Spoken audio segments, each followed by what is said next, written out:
Hi, I'm Brandon Haddock, and I work for a company here in Augusta called Textron Specialized Vehicles. We make E-Z-Go golf cars. I'm sure some of you have had a chance to ride around and have fun on an E-Z-Go.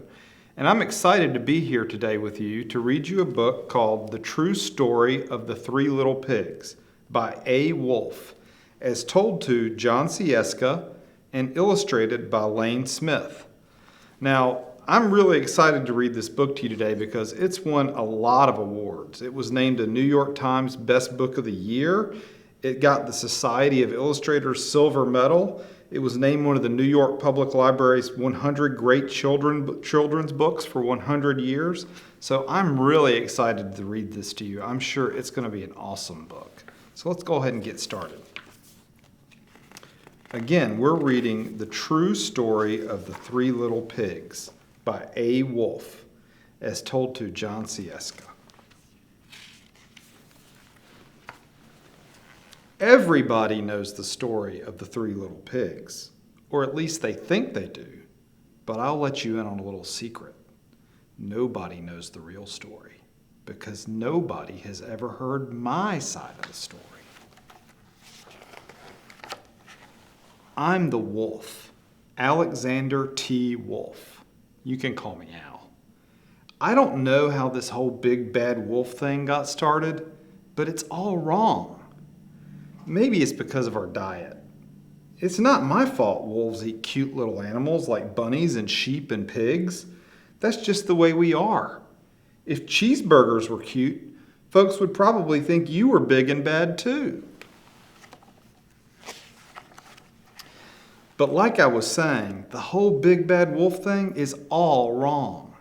The real story is about a sneeze and a cup of sugar. This is the real story. Way back in Once Upon a Time, I was making a birthday cake for my dear old granny. I had a terrible sneezing cold, and I ran out of sugar.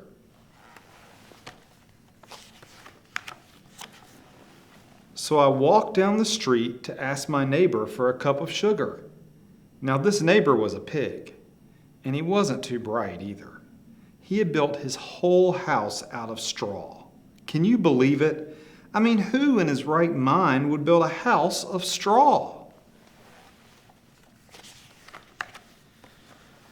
So of course, the minute I knocked on the door, it fell right in. I didn't just want to walk into somebody's house. So I called, little pig, are you in? No answer. I was just about to go home without the cup of sugar for my dear old granny's birthday cake. But that's when my nose started to itch. I felt a sneeze coming on. Well, I huffed and I snuffed and I sneezed a great sneeze. Now that must have been some sneeze. Look at all that straw flying everywhere. And you know what? That whole darn straw house fell down.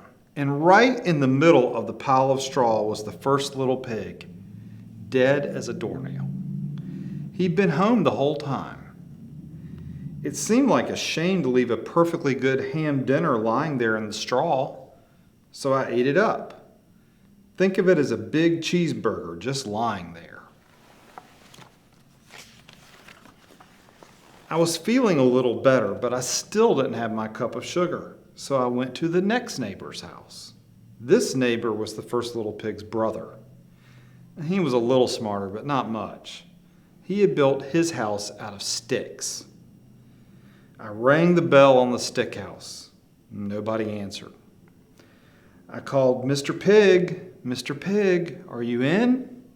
He yelled back, go away, wolf, you can't come in. I'm shaving the hairs on my chinny chin chin. I had just grabbed the doorknob when I felt another sneeze coming on. I huffed and I snuffed. And I tried to cover my mouth, but I sneezed a great sneeze. And you're not going to believe it, but this guy's house fell down just like his brother's. When the dust cleared, there was the second little pig, dead as a doornail. Wolf's Honor. Now you know food will spoil if you just leave it out in the open. So I did the only thing there was to do. I had dinner again. Think of it as a second helping. And I was getting awfully full, but my cold was feeling a little better, and I still didn't have that cup of sugar for my dear old granny's birthday cake. So I went to the next house. This guy was the first and second little pig's brother. He must have been the brains of the family because he built his house out of bricks. I knocked on the brick house. No answer. I called, "Mr. Pig? Mr. Pig, are you in?" And do you know what that rude little porker answered? "Get out of here, Wolf.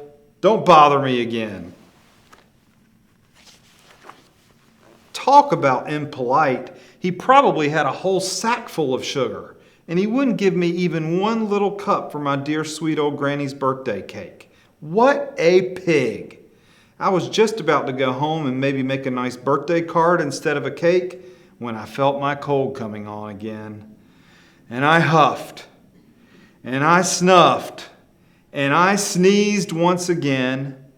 And then the third little pig yelled, "And your old granny can sit on a pin."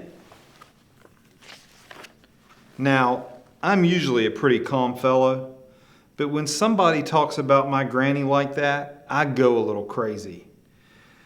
When the cops drove up, of course I was trying to break down this pig's door, and the whole time I was huffing and puffing and sneezing and making a real scene. The rest, as they say, is history. And he got all over the newspapers for what he did. The news reporters found out about the 2 pigs I had for dinner. They figured a sick guy going to borrow a cup of sugar just didn't sound very exciting.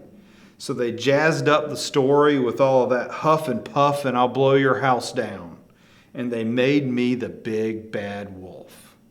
That's it, the real story. I was framed. Not really sure I'm believing this, Wolf. I don't know about y'all, but maybe you could loan me a cup of sugar. And that's the end of the book. That was the true story of the 3 little pigs by A. Wolf, as told to Jon Scieszka and illustrated by Lane Smith. I've been so excited to read this with you today, and I wish all of you a very, very happy rest of your year and hope you read a book every day. Thank you.